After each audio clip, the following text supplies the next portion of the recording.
This shirt doesn't look outdated because it's ugly. It looks outdated because your brain was hacked 7 days ago, and the worst part is that you willingly paid the hacker. Think about that the next time you find yourself staring at an online shopping cart filled with $50 worth of clothes you don't even need, just because the app promised you a free $2 canvas tote bag if you hit the shipping threshold. You tell yourself you're winning. You tell yourself you're outsmarting the system by getting something for nothing. But you're not. You are just a human being carrying an ancient biological wire inside your head, a wire that major corporations spent billions of dollars learning how to trip. I know this because I used to be the person trapped on that exact same treadmill. I spent years drowning in debt, looking at a closet bursting with clothes I never wore, feeling this heavy, suffocating guilt every single time a delivery box arrived at my door. I used to think I was weak. I thought I lacked discipline. But then I stopped looking at my reflection with shame and started looking at the psychology of human nature.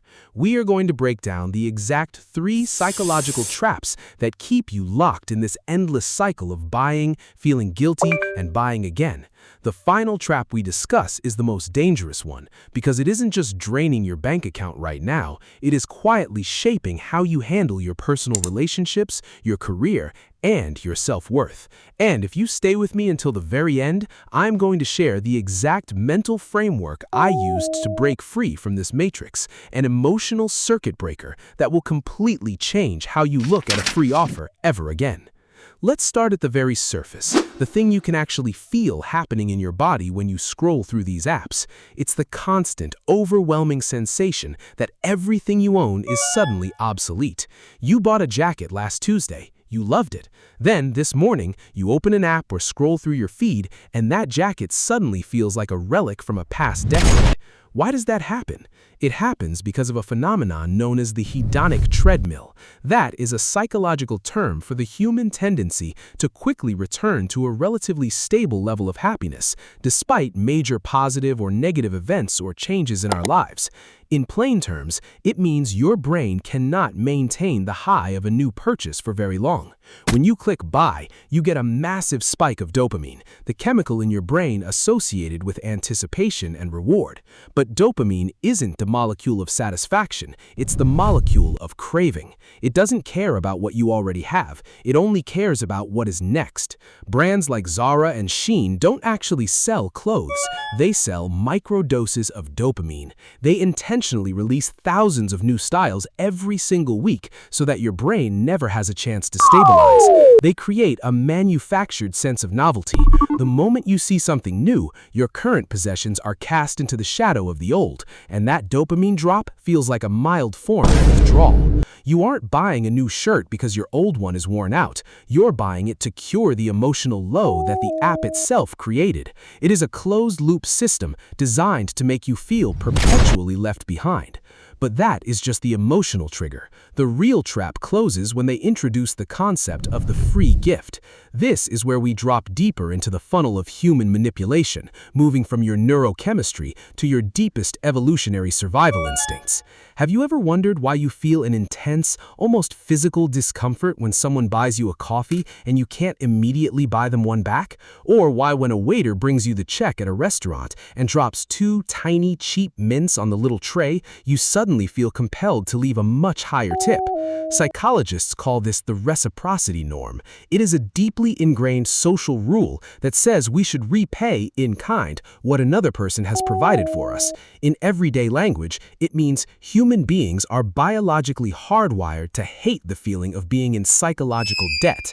For thousands of years, if you lived in a tribe and someone gave you a piece of meat from their hunt, you had to give them something back. If you didn't, you were branded a freeloader. In an ancient society, being a freeloader meant you were cast out of the tribe, which was a death sentence. Your brain still thinks it's living in that tribe, so when a massive online retailer pops up a screen that says, "Congratulations, you have been selected to receive a free cosmetic brush or a free pair of socks," your primitive brain doesn't see a multi multi-billion-dollar marketing algorithm. It sees a generous neighbor giving you a gift. Instantly, the trap is sprung. A state of psychological tension is created inside your mind. You now feel a subconscious obligation to pay them back. But since you can't buy the corporate algorithm a coffee, your brain looks for the easiest way to resolve that tension and balance the scales. The app tells you the solution right there on the screen. Just add $30 more to your cart to claim your free gift. And you do it. You spend real, hard-earned money to buy things you never intended to purchase, all just to escape the uncomfortable feeling of owing a favor to a piece of software.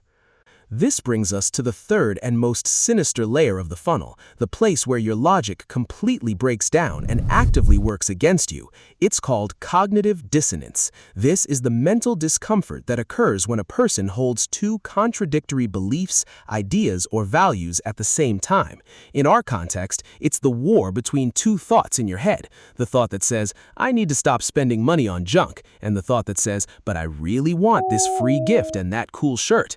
Your brain cannot tolerate this internal conflict for long. It desperately needs to feel like it is making smart, rational decisions. So, instead of recognizing that you are being manipulated, your brain performs a form of mental gymnastics to protect your ego. It begins to rationalize the irrational. It tells you stories. It says, well, I'm actually saving money by hitting the free shipping threshold because shipping costs $8, so spending $30 more is just being financially responsible. Or it says, I'm going to need to buy birthday gifts for my friends next month anyway, so I might as well get these extra items now. You use your intelligence not to defend your wallet, but to justify your vulnerability. The corporations know this. They design their user interfaces to give your brain the exact raw materials it needs to construct these lies. They put little progress bars that fill up as you add items, turning your financial loss into a visual game of achievement. They add ticking countdown timers next to your free gift, whispering that you are about to lose something that belongs to you. You aren't just fighting an app, you're fighting your own mind's desire to feel like a smart shopper. Take a look at how these three forces interlock. It is a perfect psychological ecosystem. The thrill of the new style triggers the craving, the free gift creates the psychological debt, and your own cognitive dissonance builds the justification to pull the trigger. It is not your fault that you have fallen for this. You aren't stupid and you aren't reckless. You are simply a human being whose natural, beautiful instincts for gratitude and cooperation have been weaponized against you by a system that views your attention as a metric and your bank account as a resource. When I realized this, it changed everything for me. I stopped looking at shopping as a series of standalone choices and started seeing it as a design problem. And once you see the blueprint of the machine, you can start to dismantle it. To break this cycle, you do not need more willpower. Willpower is a finite resource that runs out at the end of a long, stressful day when you are tired and vulnerable on your couch. What you need is a systemic shift in how you interact with the world, a set of golden rules that turn your behavior from a reaction into a strategy. If you want to take your life back from these psychological traps, you have to implement 3 concrete shifts in your daily actions, your professional life, and your relationship with your own worth. First, you must master the rule of the empty hand. This is your daily defense mechanism against the reciprocity trap. From this day forward, whenever you walk into a physical store or browse an online marketplace, you must consciously refuse to accept the initial bait. If an associate at a makeup counter tries to hand you a free sample, you smile, look them in the eye, and say, "No thank you," without touching the item. If an online app tries to force a free gift into your digital basket, you do not look at it as a reward. You look at it as a physical handcuff. You deliberately click the button to remove it, or you close the tab entirely. By refusing to let the gift cross the threshold of your possession, you prevent the psychological debt from ever being recorded in your mind. You keep the scales balanced. If there is no favor, there is no obligation to repay. You preserve your autonomy by staying empty-handed until you decide exactly what you are willing to pay for. Second, you must create a 24-hour digital buffer between your impulse and your action. When you find yourself sitting in front of a screen and that progress bar is telling you that you are only $15 away from unlocking free shipping and a mystery gift, you must perform a radical act of disengagement. You close the app, you set a timer on your phone for 24 hours, and you walk away. During those 24 hours, something incredible happens. The artificial dopamine spike that was clouding your judgment begins to recede. The urgency manufactured by the ticking countdown timer dies down. When you return to that cart the next day, you will look at those extra items with clear, unhijacked eyes. 9 times out of 10, you will realize that the shirt you thought was essential yesterday looks completely ordinary today, and that the free gift is just future clutter destined for a landfill. This buffer restores your logic and starves the algorithm of its greatest weapon, speed. Finally, you must learn to look at your value through the lens of a producer, not a consumer. The ultimate reason we fall for these traps is that we use external items to solve internal identity problems. We buy the new outfit because we want to feel successful, perceived as attractive or validated by our peers.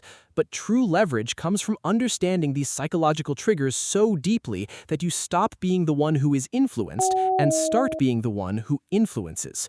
Think about how you can apply this exact mechanism of reciprocity to your career or your own business. If you are a freelancer or a professional trying to land a major client, you don't pitch them by asking for a job. You use the reciprocity norm ethically. You send them a short, highly valuable video analysis of their current strategy, completely for free, with no strings attached. You give them a genuine gift of your expertise. Automatically, that same ancient tribal mechanism kicks in inside their brain. They will feel an intense psychological discomfort leaving your message unanswered.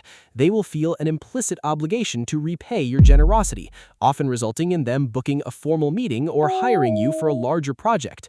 You have shifted from the victim of the trap to the architect of value. Consider how this works in the world of content creation or digital marketing if you're building an online brand.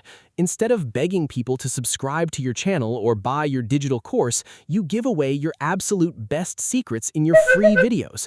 Most people hide their best knowledge behind a paywall because they're afraid of being robbed. But when you give away high-level, life-changing insights for free, your audience doesn't just watch your content, they feel deeply personally indebted to you.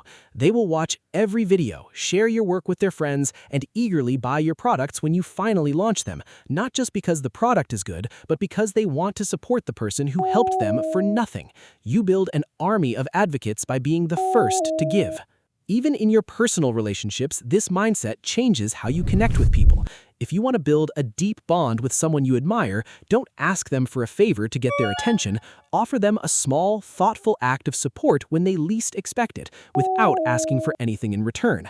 Help them move, share an article that solved a problem they mentioned in passing, or connect them with someone who can help their career. By being the person who consistently provides value first, you create a natural, healthy network of mutual support around you, driven by the best parts of human nature, rather than the manipulative mechanics of a corporate app. When you look at the world this way, the matrix shatters. You realize that every interaction around you is governed by these invisible currents of psychology and emotion. You no longer have to be a passive leaf blown around by the winds of marketing campaigns and social media trends. You can step back, look at the machinery, and choose how you want to play the game. I want you to take a long, honest look at your own life over the past few weeks. Think about the last time you spent money you didn't really have, or bought something that is currently sitting in a drawer with the tag still on it. Which of these 3 traps do you think has the tightest grip on your behavior right now? Is it the constant chase for that next hit on the hedonic treadmill? Is it the suffocating feeling of psychological debt from a free offer? Or is it the elaborate lies your own mind tells you to justify those late-night purchases? Take a moment to drop your thoughts down in the comments below. Let's talk about it like real people, because breaking out of these systems isn't something we can easily do alone. We need to share our experiences and see the patterns together. And if this perspective gave you a moment of clarity today, if it made you feel a little less alone in the struggle against the noise of the modern world, please hit the subscribe button and join our community. We dive deep into the unspoken psychology of modern life every single week, stripping away the manipulations so you can reclaim your focus, your money, and your mind. Stay mindful out there, and I will talk to you in the next one.